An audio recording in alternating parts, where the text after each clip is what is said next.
Good evening, ladies and gentlemen. Just making sure, can you please respond just in the chat section just to confirm you can hear me? I'm not the best at IT, so if you just write a few messages in there, someone, that'll be great, just so I know that we're all clear and ready to go.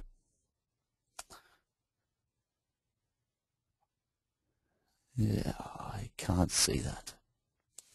Bear with me one tick if you can hear me. Won't be a moment.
Good evening.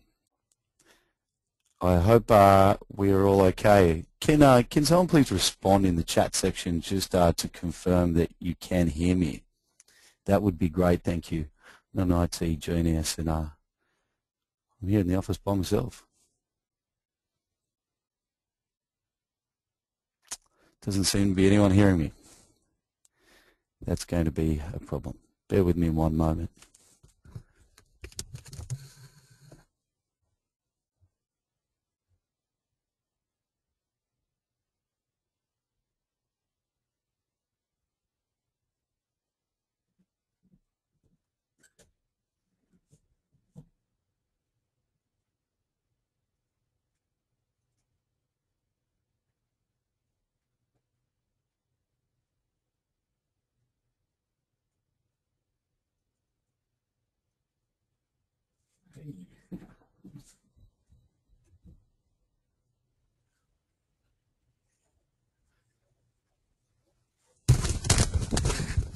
Excellent, we're ready to go. Sorry about that.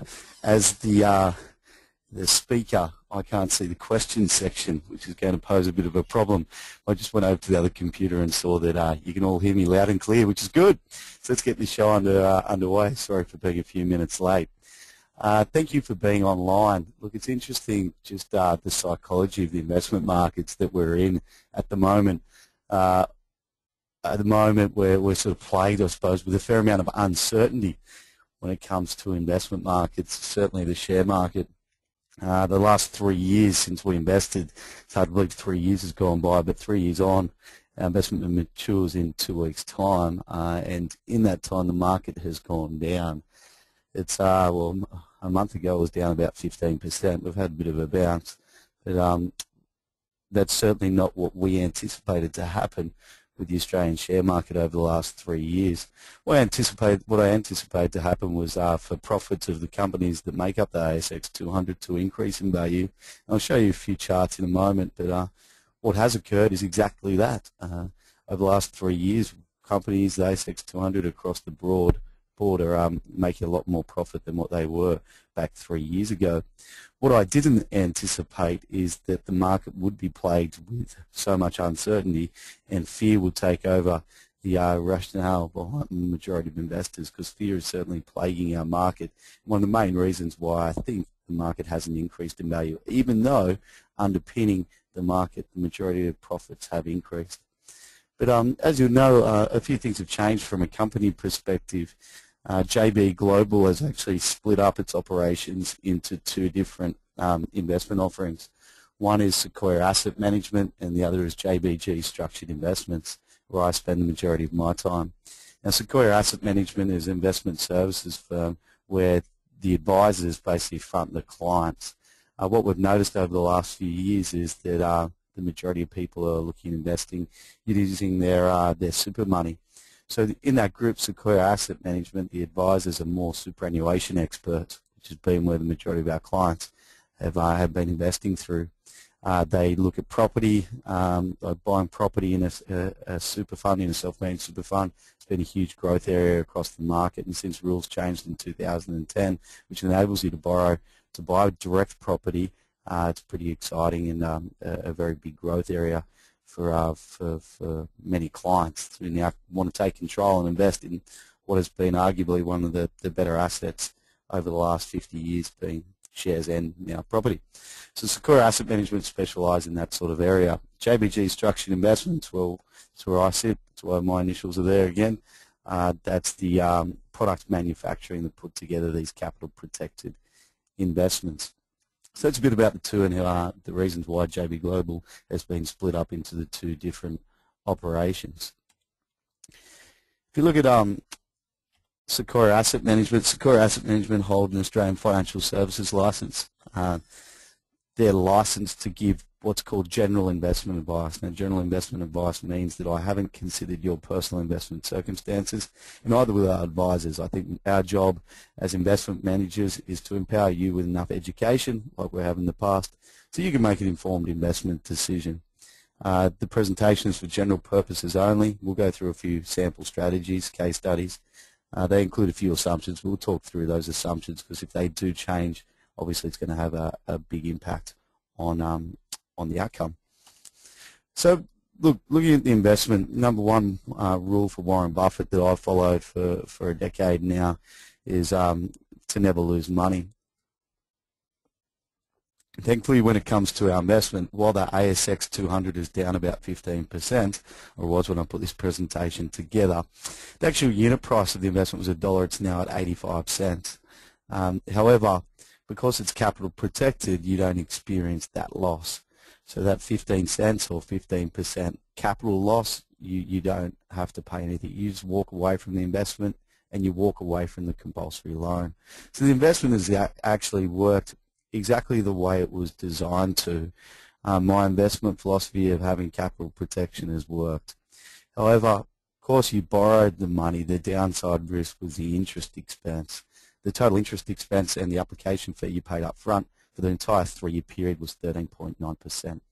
So that is your loss. Now, the investment matures on the 14th or 15th of October.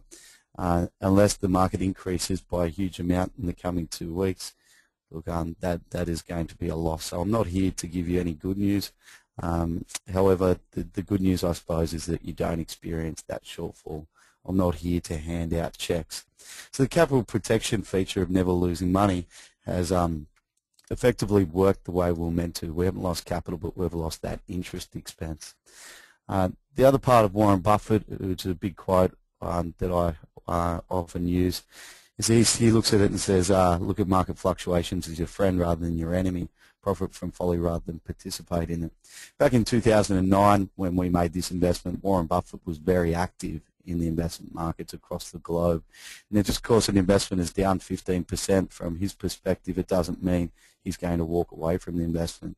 Warren Buffett's investment philosophy is that you buy something on the basis that if you do hold it for 10 years and the market does shut down for 10 years, it's not going to make any difference to his investment mindset or decision-making ability. So rather than merely walking away, which you do have the option of doing, you can walk away from the investment on the 15th of October. You walk away, there's nothing further to pay, nothing further to do. Unfortunately, if you do make that choice, then you will not enjoy in any upside of the ASX200 or investment moving forward. So you need to ask yourself a few questions. One, for me personally, the last thing I want to do is throw good money after bad. So first question you need to address as to whether or not you think the Australian share market can increase in value above the interest rate for the next 3 years to justify what our second option is to do, which is to do what's called a roll down. The roll down extends the investment for another 3 years, and you actually enter the investment back in the market at 85 cents. So we sell out $1, we close down the loans, we extend the loans for another 3 years, you're able to buy more units at 85 cents. What that means is if we go back to $1, you're up 15 cents or close enough to 17% rather than merely breaking even. And if you look across Australia, I'll make a generalisation. I know many different regions are different, but property market across the board is probably down 15%. I know in Australia, in Sydney, Perth, Melbourne and Brisbane, somewhere around that. You probably, if you had to sell a house, you're down 15%. Similar to the unit price of our investment going from $1 to 85 cents. That's because it's down 15% as an investment decision. Of course, you're not going to sell it generally. You're going to continue to pay the interest expense. You're going to continue to tenant out that investment property and hold for the long term to ride out the short-term market movements, which is what should be, for many of you, a similar decision to do with your share market investments.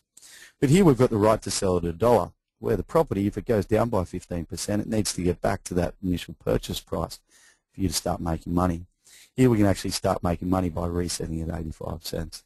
So what we're looking at doing, rather than disappearing and saying, hey, the investment hasn't worked, let's start again, what we want to do is go to investors to give them a choice to make an informed investment decision.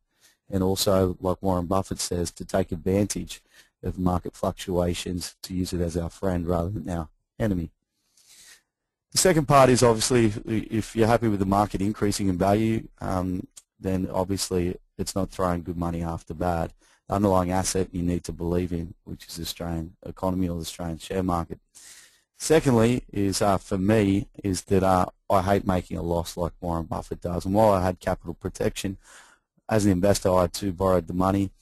If I do walk away and redeem and not reinvest in the roll down, it's going to be very frustrating for me to experience all the pain associated with the share market falling over the 3 years without enjoying the pleasure when the market rebounds. If the market goes up over the next 3 years, it's going to be a very frustrating conversation to have with your partner or with yourself to justify not being in the market during that time.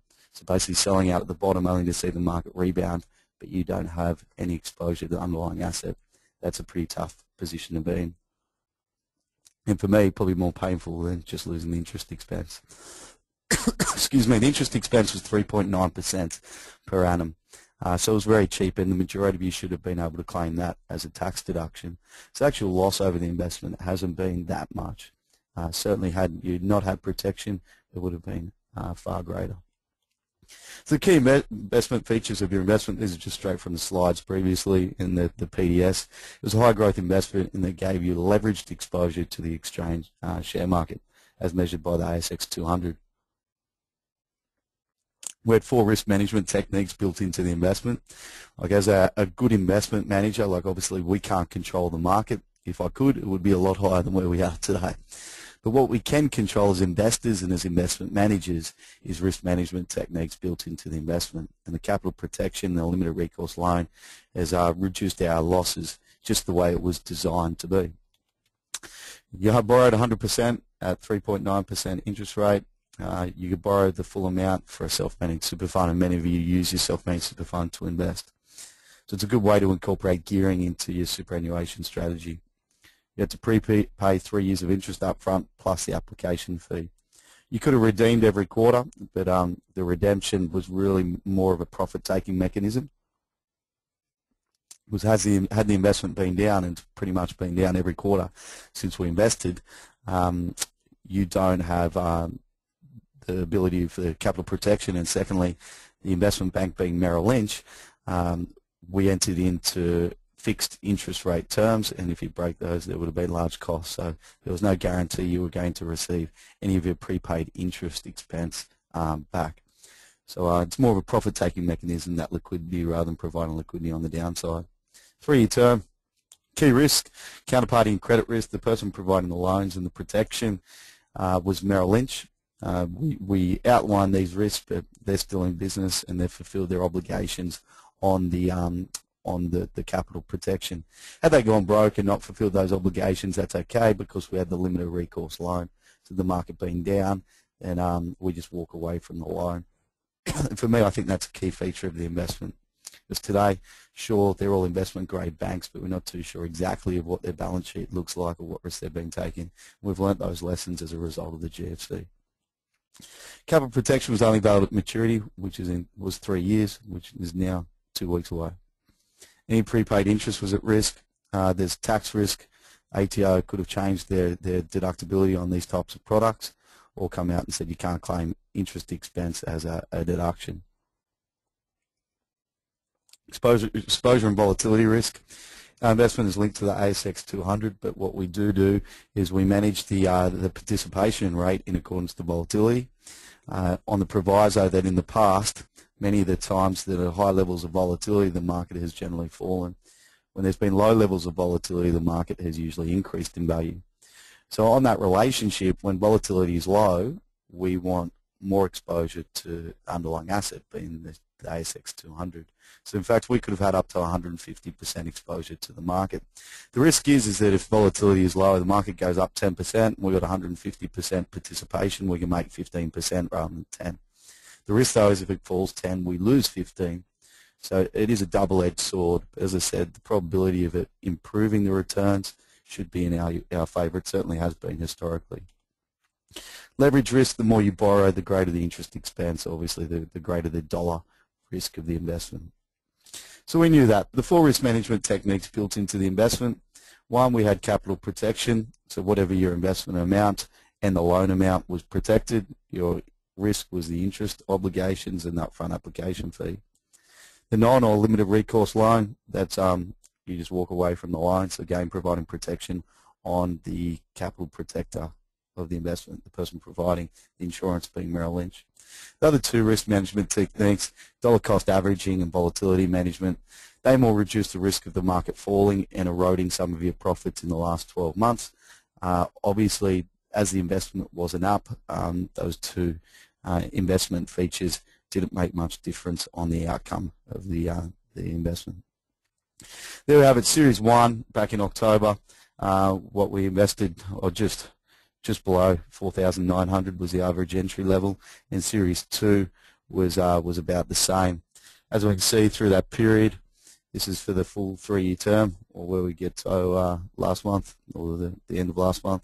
We've seen the market go up and down. Initially it was trading between 4,400 as support level and 5,000 as a resistance. Went through 5,000 a few times and looked good for those first 6 months.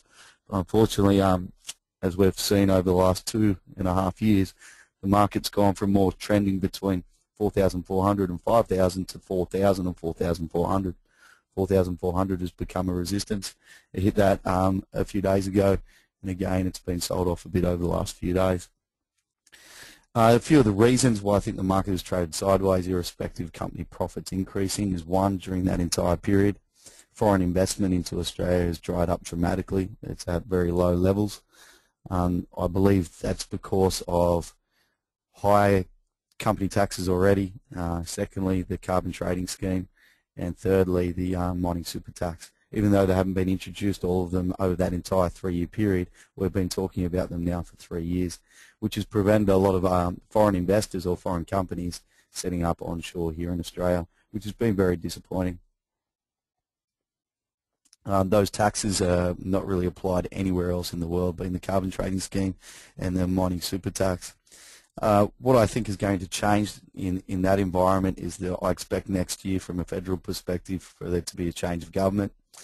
The Liberal Party have come out and said that they will scrap both of those unnecessary taxes to start ensuring foreign investment flows back into our country. If that does happen, then the market should start reflecting the fundamentals, being the profits that the companies are making. Because companies are making almost record profit. But for the market to get back to record price, it needs to go up about 60%. Another reason why I think over the last 3 years the market has traded sideways is because of the uncertainty in Greece. Now, to put it into context, the Greece economy is now smaller than New Zealand's, half the size of Queensland. So from a GDP or economic perspective, Greece really has no bearing, certainly on our economy. What does have an influence on market sentiment and the noise in the marketplace is the media out there continually telling us how bad it is in Greece. And granted, it's not very good at all. For me, I think the Euro nations should get together and stop putting a band-aid on the problem that exists in Greece and just basically let them go back to the drachma, go back to their own currency. If they go back to their own currency, they can influence the currency, and obviously if the currency is low, the export market and travel market will pick up, so parts of the economy will be able to operate, and we'll start seeing the resurgence of Greece again. But because it's benchmarked to the euro, it hasn't been able to do that. So I expect in November more certainty around whether or not the likes of France, Italy, and Germany will keep Greece in the euro zone, at least for a currency perspective. So hopefully we're getting close to some decisions, whether it's got to do with company tax rates or mining super tax, carbon trading scheme, or the uncertainty that exists in Europe. We're coming to hopefully the end of that uncertainty, and irrespective if it's good or bad news, the market generally increases in value, which is what's happened in the past. What the market dislikes the most is uncertainty, and here in Australia we've been plagued with it. So where to from here? As I said, 1, you can just walk away. 2, you can participate in the roll down. Walk away, no obligations, you don't need to do anything, it's pretty self-explanatory. Roll down is an option where you extend the term for 3 years and you re-enter the market at 85 cents for the investment rather than $1. If it gets back to $1, you're up 17%. Now, looking at the number of people that have attended tonight, and I've just got back from a roadshow around the countryside where we've done face-to-face meetings or group seminars, just giving you the option of what to do. Like what we have 32 people here tonight on the list. Good work, 100% are watching, so congratulations for being here. I do respect and applaud you for gaining an idea of what your options are, at least. Irrespective of which way you decide, you need to make an informed investment decision. We have about 800 investors. Across the road, show face-to-face, we've probably seen 50. So 50 and 30, that makes 80 out of 800. That's 10% of people that have actually invested have turned up to see what their options are. Now, back in 2009, the market had increased by about 40% 6 months into before we invested. Now, though, obviously market has gone sideways or down a bit for 3 years, so people have lost faith in the market. I think during the times that there's only a few people that show up, or people aren't talking about shares or have lost faith in shares, in fact, is the best time to be investing. When the market is high and everyone wants to invest, maybe that's the time to be taking profits. So where we are today, I think it represents a better buying opportunity. When it comes to investing, you buy low, you sell high. We're at 85 cents as opposed to $1. So we're cheaper than where we were back 3 years ago. But fundamentally, I believe the market is a lot better state today than where we were 3 years ago. So this is what we're trying to do. This is a roll down. Now, if we look at the JB way, this takes it to extreme. Let's say we buy a share at $10 at time 1 there on the chart. We buy 1 share, so it costs us $10 in total. We get it wrong, the market falls 50%, falls to $5. But because we've had capital protection like you have in your investment, we sell it at $10 even though it's just at $5. Now, at $5 you can walk away, or you can choose to roll down. Because now you've got $10 in your back pocket, still the initial $10 that you invested, you can actually buy 2 shares at $5. So if you follow me, I'm going to go pretty quick here. People tell me this is pretty advanced, but we've got about an hour tonight. It might take me a little bit longer than that to get through the whole presentation. So we buy at 10. It goes down to 5. Because we had capital protection, we've got the right to sell it at 10, like an insurance contract. Now we've got $10 back at time 2, even though the share price is trading at 5. So because we've got $10, we buy 2 shares at $5. Your option is to reinvest or to walk away. If you reinvest, you enjoy any upside of the company's share price, or in our case, the ASX200 or the JBG Income and Equity Accelerator ASX200 series. At time 3, let's say it gets back to $10, where people that bought without protection are merely back to even. Because we now own 2 shares and it's trading at $10, our portfolio is worth $20. So the share price is still the same, but we've doubled our money. So that's a process of roll down. It's taken to extreme, being a 50% fall. The idea is to buy at $1 and at 85 cents to reinvest. This is ANZ back in 2007, and looking at it over what a 3-4 year period. Back in 2007, we expected the market to go up and banking profits to increase, which is actually what happened. But because of the global financial crisis, the problems that exist in the United States, the share price plunged. So we bought at $30 plus a put option to act as a protection at $30. The share price fell to 15. We've got the right to sell it at 30. So if we bought 10,000 shares in this example, we've invested 300 grand plus the cost of the put option. Over the next 12 months, we've received dividend income to cover some of the cost of the put option expense. At $15 you can sell, you sell it at $30, so you get your 300 grand back. This is exactly what happened, but rather than reinvesting, 98% of people just took the cash and ran. They didn't reinvest. So because they didn't reinvest, they missed out on the upside profit opportunity when the market rebounded. The ones that did reinvest, of course, you've got 300 grand because you sold the stock at $30. You can buy twice as many shares at 15. So we buy 20,000 shares at 15 and protection just in case it falls further. And it did. Just after we bought at 15, it fell down to 12. Now, timing's not critical in the market, but time is. Here we can take advantage of active management to increase our shares when the market falls and increase our bank balance when the actual share price increases in value. So when ANZ got back to $25, we now own 20,000 shares, so our portfolio is worth 500 grand as opposed to 300 grand. So actually up 60% in the period when the underlying share price is still trading $5 below where we initially invested. This is a benefit of capital protection and the benefit of having the hindsight. We can look back and go, yeah, geez, I wish I didn't buy at 30, but I can sell it at 30 and buy twice as many at 15. Same thing that we're faced with the ASX. There's a Australian share market. This is Australian share market, a chart from the ASX. They generally bring it out. One thing that I can see there, sure, you look at all the small fine print. Every 5, 6, 7 years, there's a correction. And throughout history, there's always been something for a journalist or an economist to write about as to why they think the market will not go on to create new highs. But despite all of the headwinds or perceived headwinds that the economy or the market has faced, despite all the negative articles in the media, throughout history, there's always been someone to tell you that the market is overvalued to give you an excuse not to invest. But despite that, what I can see from this chart is that it starts at the bottom left-hand side of the screen and finishes in the top right.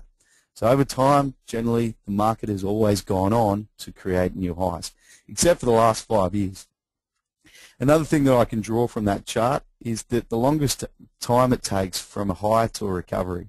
What I mean by high to a recovery, so if we go from the high back in 2007, for a recovery, for there to be a crash, falling 20% to go on to create a new high, the longest time it takes to create a new high from the previous high when there's a crash that's occurred has been just over 7 years. That's happened in the 30s, 70s, and following 87. So the longest time has been just over 7 years to go on to create a new high.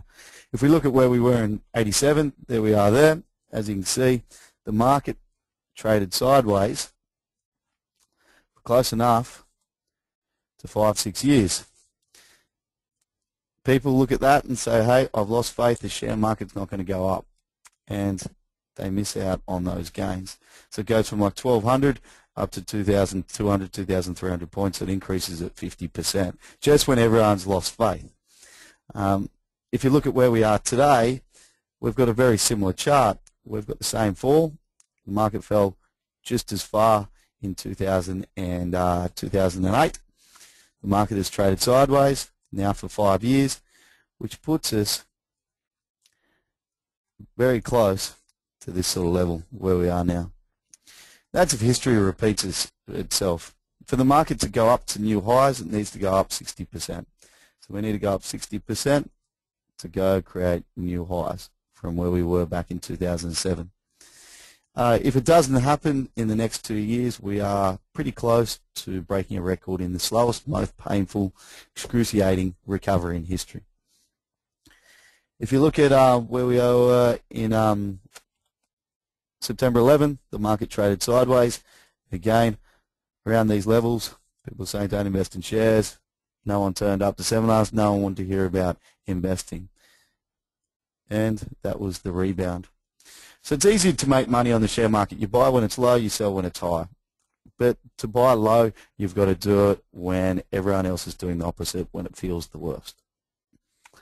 Granted, in 2009, it felt pretty good, and profit had increased. But unfortunately, we didn't anticipate the noise in the marketplace to manipulate price for quite as long as what it did. Eventually, though, price would reflect profit. This company profit, this is ABS. They release every quarter the company profits across Australia. As we can see from 2001, profits increased, as they generally do as our economy expands. 2006, 2007, they increased dramatically. Then we had the GFC. So what we invested about here, right? Profits were at that level. Now they're at these levels. In fact, back in late 2010, profits were above where we were in the peak prior to the GFC. So Warren Buffett says, look, fundamentally profit dictates price over the long term. That's the only way the price should increase. If a company's not going to make profits, it'll eventually go broke. Doesn't make profits, it will eventually go down in value. But what's going to dictate price is profits over the long term. However, in the short term, the market is like a voting machine being dictated by fear and greed. So let's look at the market over that same period. So as we can see, the market increased from 2003 all the way to 2007. It fell as a result of the GFC, and that's what we've done since.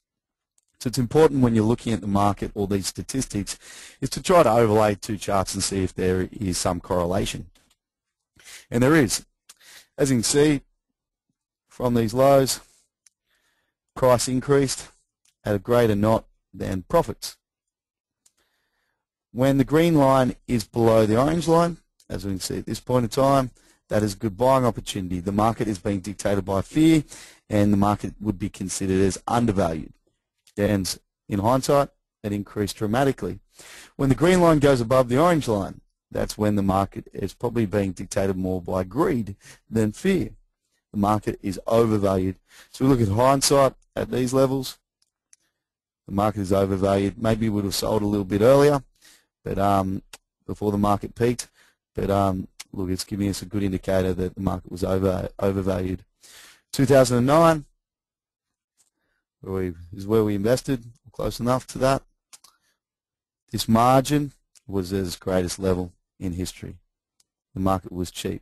Today, the margin between price and profits is even larger, which should mean the market is even more undervalued today than what it was back in 2009, and the most undervalued it's been throughout history. The further that green line is below the orange line, the more fear is dictating investors' decisions as opposed to rational investment behavior. There's no reason why the market should be as low as what it is today for me. That's the relationship between the two. Eventually, these lines are going to come together. Eventually, I hope the green line is going to go to the orange line, not the orange line go to the green line. If the orange line goes to the green line, well, we're in strife. There's another thing that I can't understand. I can't understand why our price is not being correlated by profits. I also can't understand why our market hasn't outperformed the United States economy. This is a Dow Jones. The Dow Jones share market is the measure of the broadly used index for the United States share market. The Dow Jones is a red line. Our share market is the blue line.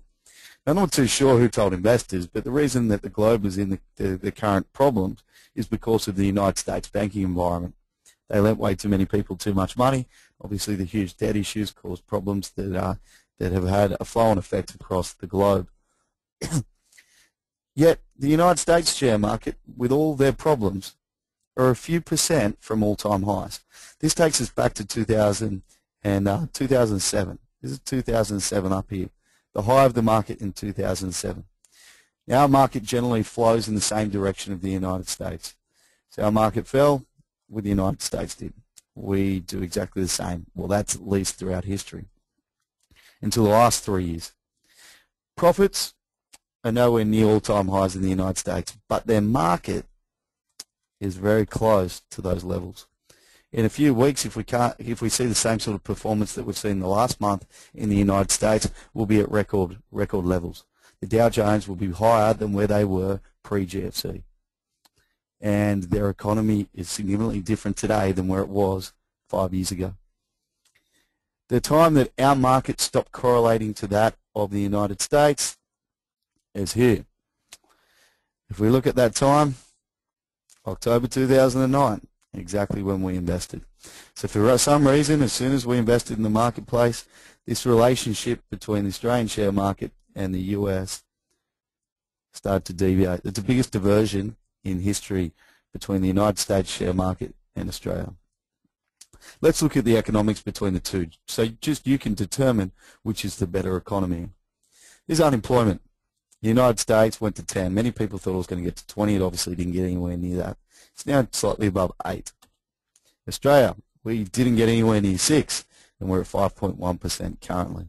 So our unemployment rate is a lot less than the United States. So surely our economy is performing better than the United States. Surely our share market should have outperformed that of the United States. Inflation, their inflation went to 4, it's now down to 1.5. Now many people thought the consequences of just printing money like the United States have done is that it would have a long-term impact on inflation. Inflation will increase. And in fact, that hasn't happened. What we've realized through the last few years is that what causes inflation isn't just printing money, but increases in wage growth. Wage growth hasn't occurred in the United States like many people anticipated, just for printing money. And we're up to what, QE3. There was quantitative easing 1, quantitative easing 2, and now quantitative easing 3, where they're putting $40 billion into the economy every month to do whatever it takes to ensure that unemployment level we spoke about before goes down in value. Inflation, inflation 1.2, a lot more stable and a lot lower than where the United States are. So again, surely our share market should have outperformed that of the Dow Jones Real Estate Index. Dow Jones Index. GDP growth. This is the United States. Look, if we look at the chart there, we've got 1, 2, 3, 4, 5, 6 quarters of negative GDP growth. 6. Let's look at Australia. We have 1, 2 over the same period. Again, surely our Australian share market would have been the better performing share market between the two. But for some reason, our market isn't being driven by fundamentals. It's not being driven by the strength of our economy or these statistics. It's being dictated by the noise we hear and read about in the media. People are being dictated by the fears that are occurring in Greece. In the end, it's smaller than New Zealand. It's a very small counterparty when it comes to Australia, where we hear news of the problems in the retail sales sector, and sure, they're not the best. But if you look at the overall ASX200, banks are making record profit. Mining sector, sure, we've had a bit of a correction over the last few weeks with regard to profit downgrades and putting on hold some of their expansion plans, but they're still making a lot more profit than what they did 3 years ago. Our economy is stable. After all, Wayne Swan just won the Global Treasurer of the Year, and for me alone, that's a big enough concern on its own. Right.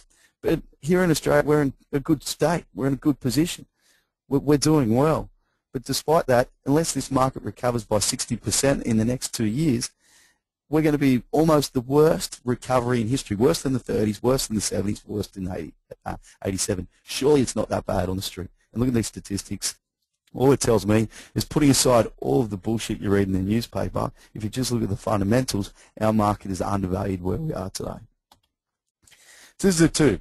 For us to get back to where the United States is, we need to go up just on 50-60% just to catch up.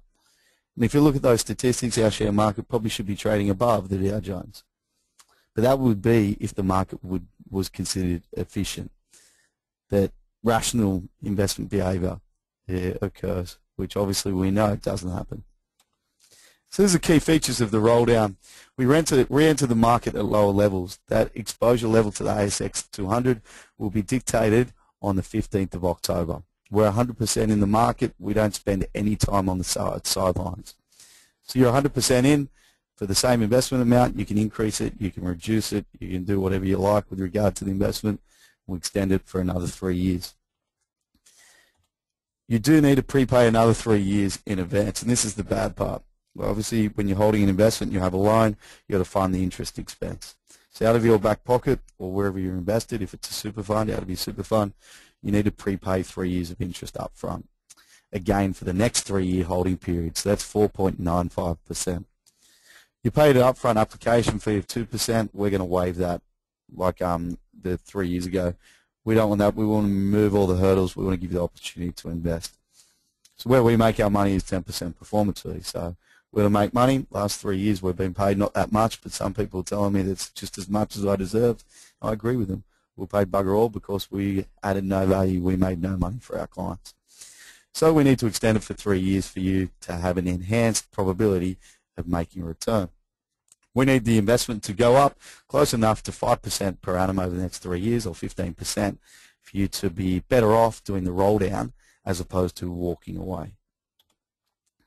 You've got to borrow 100% of the investment amount again. Again, you can do this in your super fund.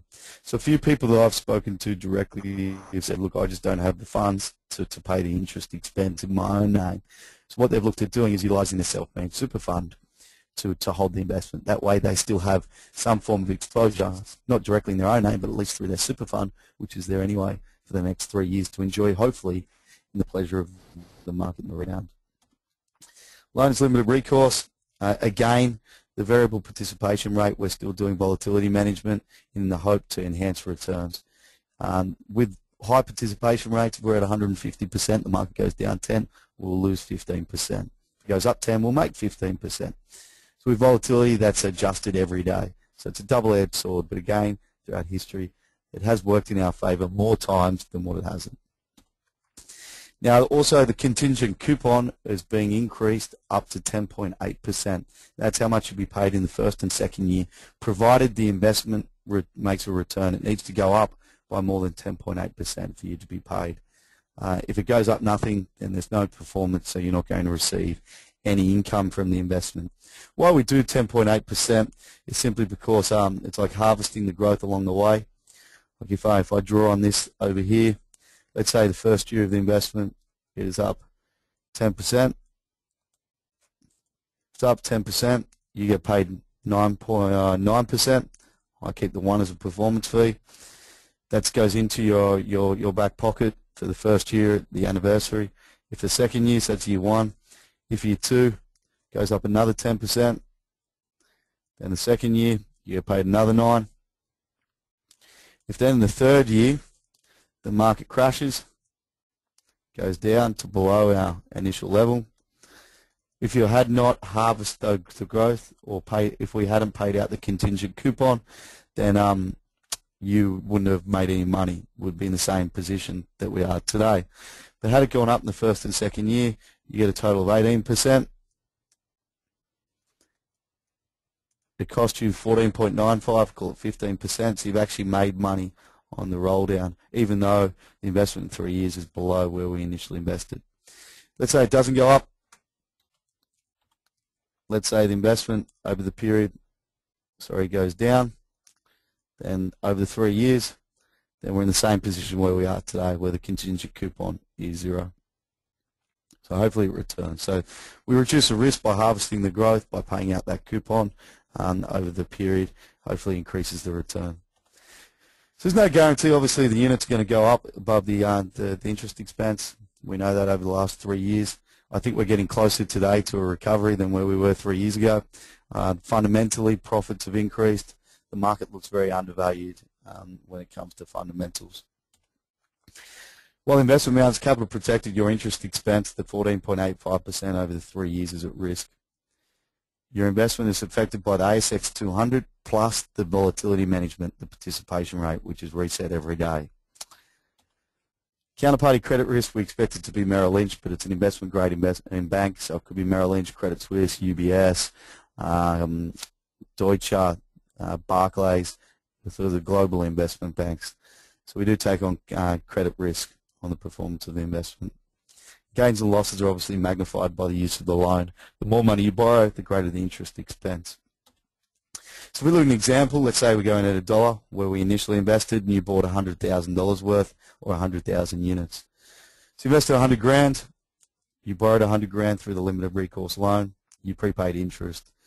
Now we roll down 85 cents. At 85 cents, we're actually increasing the number of units. So if it goes down, we make units. If it goes up, we make money.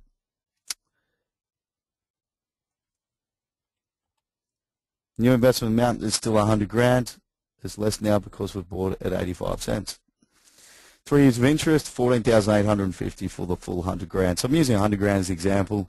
Look, you can do whatever investment amount. Usually the minimum is 50. But hey, if you want to do smaller investments than that, we just want to look after you as clients and give you options. If you want to do more than that and increase your holding, then you can do that as well.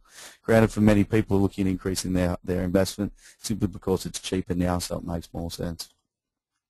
Application fee, 2.2%. That's going to be waived. You don't have to pay that. So your total outlay, total risk over the 3 years is 14,850. So an example, if it goes down 60% over the entire period and goes down from day one, your total loss is 14,850. If it goes up 60%, let's say it gets back to that high, not in 2 years, but takes 3 years to do it, your investment's going to be worth 160 grand. You pay off the loan. Your first coupon's 12, second coupon's 12. Final coupon at maturity is 36 grand. You pay a performance fee, so the total return, if you add these three numbers up, is 60 grand. You pay me 6 grand, so you're paid 54.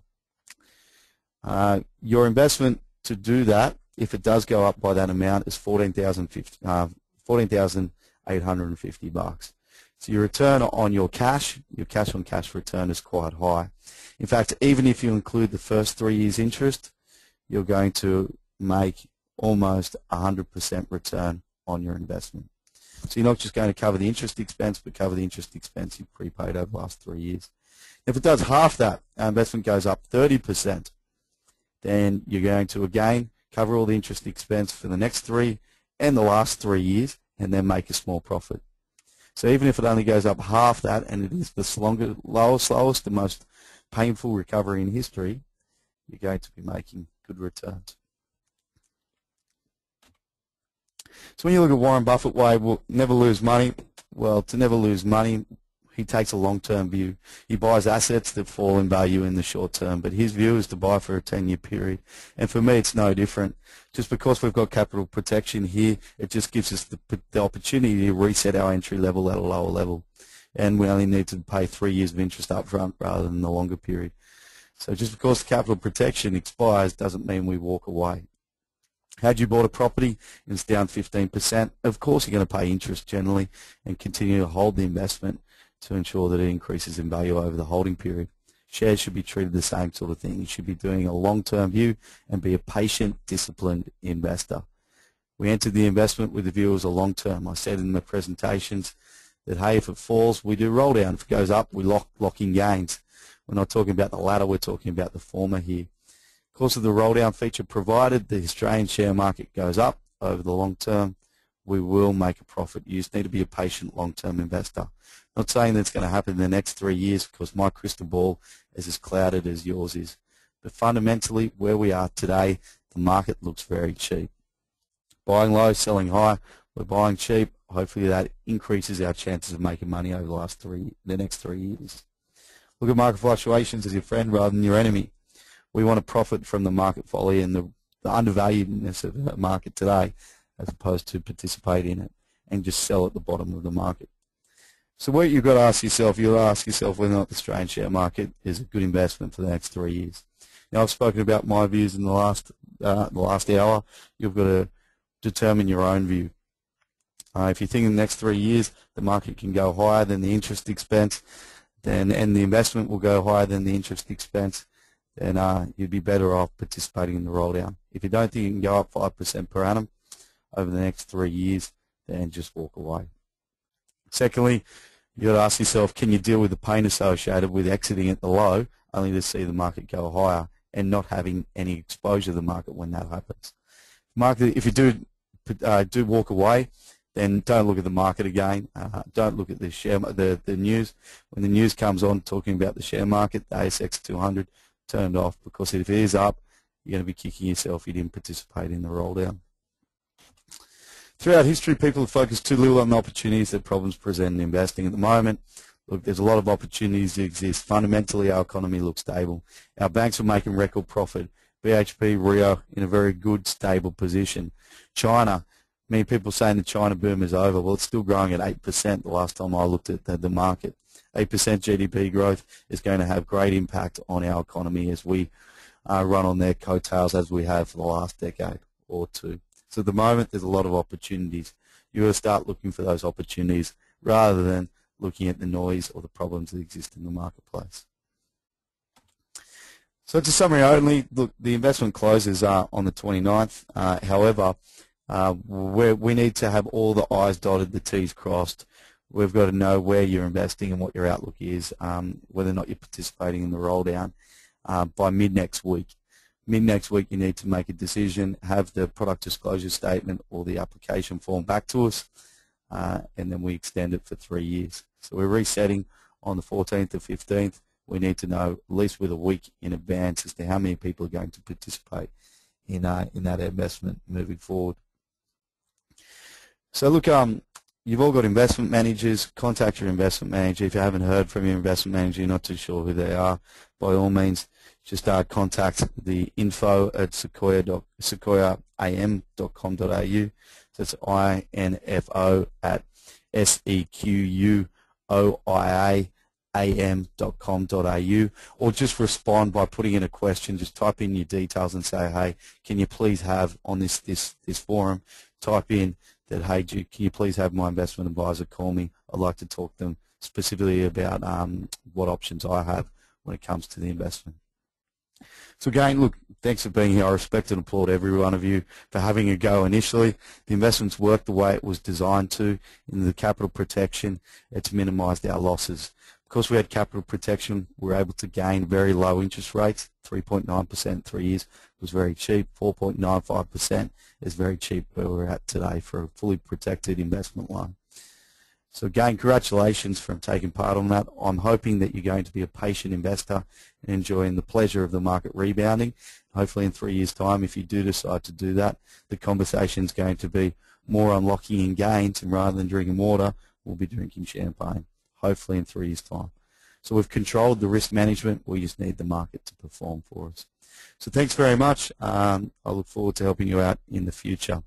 In the super fund space, look, you haven't already done so, I'm happy to hand out free self-managed super fund setups through Sequoia Superannuation, which is the Sequoia group. If you want to do a free super review for us to have a look at where your super's invested, then happy to do that as well.